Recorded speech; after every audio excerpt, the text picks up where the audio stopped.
வணக்கம் நண்பர்களே. இன்றைக்கி நம்ம பார்க்குறது அரச மரம், போன்சாய் அரச மரம். இலையெல்லாம் இந்த மணிக்கு ஆயிடுச்சு அப்படின்னு சொல்லி நம்ம காவை எடுத்து விட்டோம். பாருங்க எப்படி துளுக்குதுன்னு, துளிர் விட்டு வருதுன்னு பாருங்க. செம்மையா கலரை பாருங்க, நெட்ட அளப்பறையாக இருக்குது. பார்க்கவே எப்படி இருக்கு பாருங்க, செம்மையாக இருக்குது நண்பர்களே. கலரு உண்மையிலே அரச மரமான்றது இல்லாத அளவுக்கு தெரியுது. செம்மையாக இருக்குது இலைய.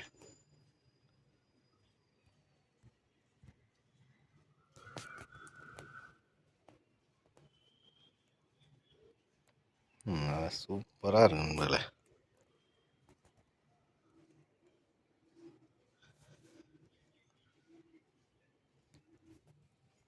அதோட இலையோட நிறத்தை பாருங்க, துளிர்விட்டு வரையில நல்லா ஒரு சிவப்பு ஆரஞ்சுமா இலையை பார்க்கவே ரம்மியமாக இருக்குது நண்பர்களே.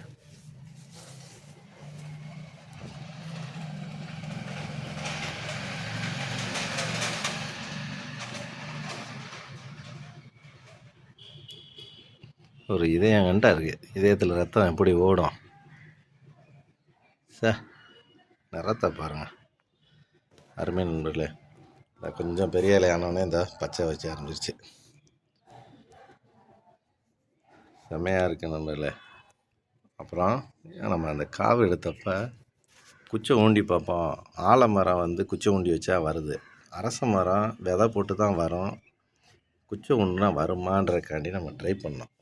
இதாக இருக்குது அந்த குச்சி. இன்னும் அதோட இலையும் வாடலை, அப்படியே இருக்குது. இங்கே பாருங்க, அதுவும் துளிரோட போகுது. தெரியுதா நண்பர்களே?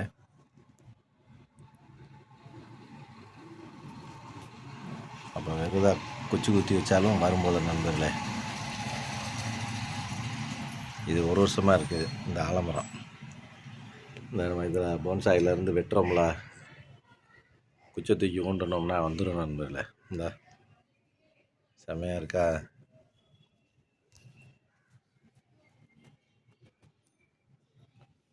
செம்மையாக இருக்கும் ஃப்ரெண்ட்ஸ். நம்பினால் நம்புங்க, இது அரச மரம் துளிருடையில் இவ்வளோ அழகாக இருக்குன்னு பாருங்க.